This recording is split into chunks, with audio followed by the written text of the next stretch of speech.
After that debacle yesterday from Jose Barrios and the Jays offense not getting any clutch hits, and we thought they went back to normal, they show us today that they can get the great starting pitching from Robbie Ray. I think great starting pitching is just an understatement for what Robbie Ray did out there today against Chicago White Sox.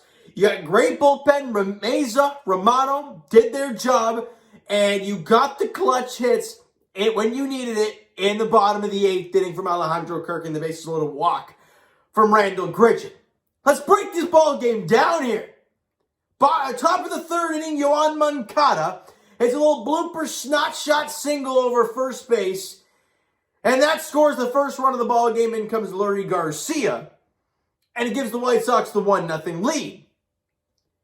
But then the bottom of the fourth inning, with Vladimir Guerrero Jr. on first base, Corey Dickerson to the dish, and he rips one to the right center gap, and it goes all the way to the wall, and Vladdy got on his horse and was boogieing, and he gets home. And the Jays have tied it at 1, but not only that, Corey Dickerson gets the third base on the play, the RBI triple from Corey Dickerson, and the Jays have tied it at 1. Wow.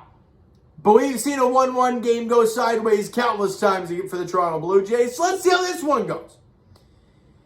Bottom of the eighth inning rolls around, and the Jays have guys at first and second. You got Alejandro Kirk at the plate, and Charlie does not pinch hit for him.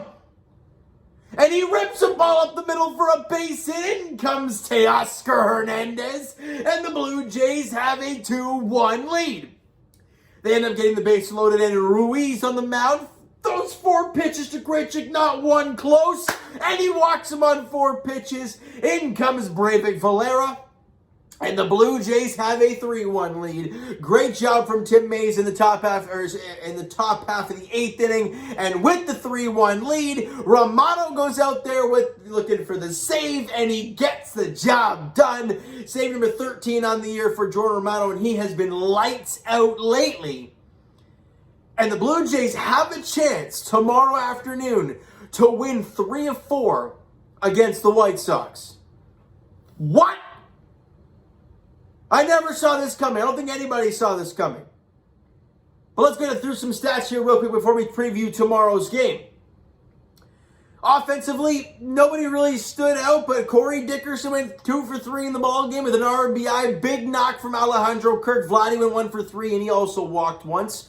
And the team had 8 hits and struck out 10 times, but Giolito was really good. His changeup was nasty in that game today. But speaking of nasty, Robbie flippin' Ray.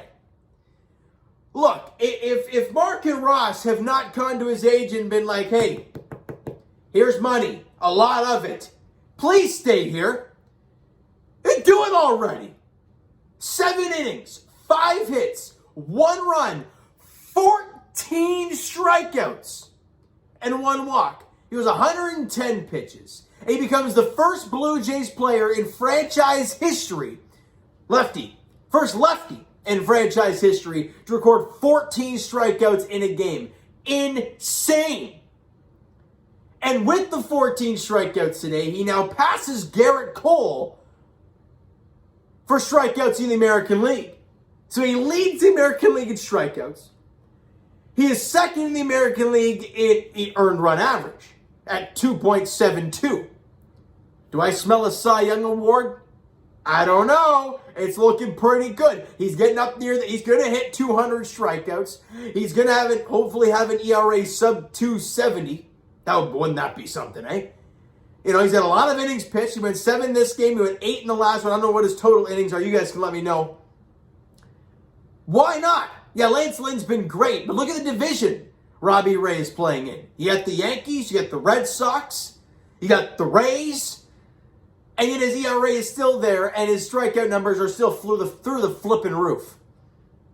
Telling you, he could be winning the Cy Young Award this year just because Buddy has a better ERA. Doesn't mean squat. Look at the division they are in. That division is god-awful. So I think their closest team, I believe, is the Cleveland Indians. That team's 500. In the American League East, we have 4 teams that are above 500 pushing for playoff spots. And Robbie Ray has a 2.72 ERA, and he leads the American League in strikeouts. Yeah, I think he deserves a pretty good shot at it. Mays did a great job, winning a clean inning, no hits, no walks, couple strikeouts. He has been amazing. I mean, Tim Mays, like I said in the last time he was out there on Monday night, remember when he had an ERA of like 7.5, and he had a really rough stretch of not only letting one run allowed in one outing, it was like 3 and then 4, and he was having a tough time. But he dialed it right in, and he has been phenomenal lately. Righty, lefty, doesn't matter. He's been fantastic. He's got a couple strikeouts in his inning of work. And then Jordan Romano gives up one. I think it was the leadoff base runner. Doesn't matter. Gets the job done, gets the W, gets the save, and the Blue Jays win this game, and they've won 2 of 3 now. Again, at the very worst, you're getting a split against the Sox. Not terrible. But with the Red Sox losing today, the Jays are now only 4.5 back at them. And I got a little mark here. I think it was from, I don't even know what it was from. I'm not saying they're going to make the playoffs, because that's how you have to jump 3 teams to do so. It's not easy. But as I've said before, enjoy the win when you can. So today, enjoy this W, because you don't know what you're going to get tomorrow. But my goodness, what a ball game it was at Rogers Center tonight. The finale of this series goes tomorrow afternoon, and it's Hyun Jin Ryu on for the Blue Jays. Carlos Rodon comes off the IL for the White Sox. He pitches in that game in the finale of the 4-gamer. As I mentioned, a 3:07 first pitch at Rogers Center. Jays fans, what a game. You got fantastic starting pitching. Your defense was pretty solid overall. And man, can we all agree that watching Corey Dickerson in left field rather than Gurriel in left field is like a breath of fresh air? Like one play from Corey Dickerson, there was a ball that was hit to the warning track. I believe it was Abreu? I could be wrong. So it could have been somebody else. And it was right at the warning track. It was a high fly ball right to the track.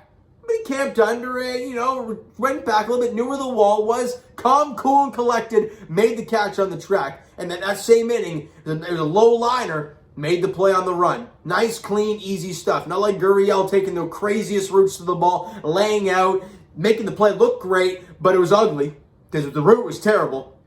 Or just missing the ball because, I don't know, a horrendous route and he missed it.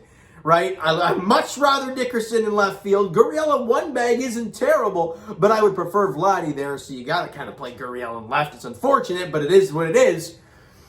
And look, Barrios seems to be the only guy right now who's struggling for the Toronto Blue Jays in the rotation, and hopefully that continues. Hyun Jin Ryu, I believe, was dominant in his last outing. He looks to continue that tomorrow. Look, I'm not saying it's a big game tomorrow because you're so far back and you got to hop so many teams. Every game is important at this point.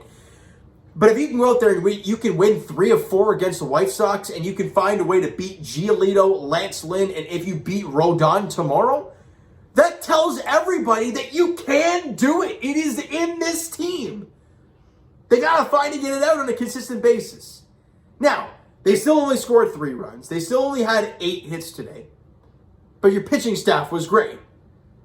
Pitching, defense wins you games. 90% of the time. The odd time you'll be like the Rockies and Cubs today where you'll score 13-10. The odd time it'll be that. But 9 times out of 10, you allow 1 to 2 runs a game, you're going to win. And the Jays, in the first 2 games of the series, the 2 W's of the 3-game set, the 2 W's so far in the first 3 games of the 4-game series, that was going for. They've held them to 1 run. You scored 2 in game 1. You score 3 in game 3. And you get W's. You allowed 5 yesterday. Well, against a good pitching team, you're not going to come back from that. I'm baffled they threw a Bummer and not Crochet. But I don't care. We got a W. All right, so you know what, guys? That is going to do it for this one. If you enjoyed the video and you enjoyed the ball game at Rogers Center, because damn it, that was a good ball game. Smack the like button to appreciate that. Hit the subscribe button if you guys not already. Comment down below your thoughts on the video, your thoughts on the game. What'd you like, what'd you not like from today's ball game? If I missed anything from today's game, let me know in the comments below. Twitter's down below for myself. Follow, send me a DM. Do all that great stuff. The Instagram link is down below as well, so follow up there if you've not done so already. And I will talk to you guys, Jays Edition, tomorrow, the finale of the 4-game series against the Chicago White Sox. Carlos Rodon gets the ball for the Chicago White Sox, and Hyun Jin Ryu gets the ball for the Blue Jays. 3:07 first pitch at Rogers Center. Thank you guys for listening and watching. Hope you enjoyed the video. We'll talk to you guys then.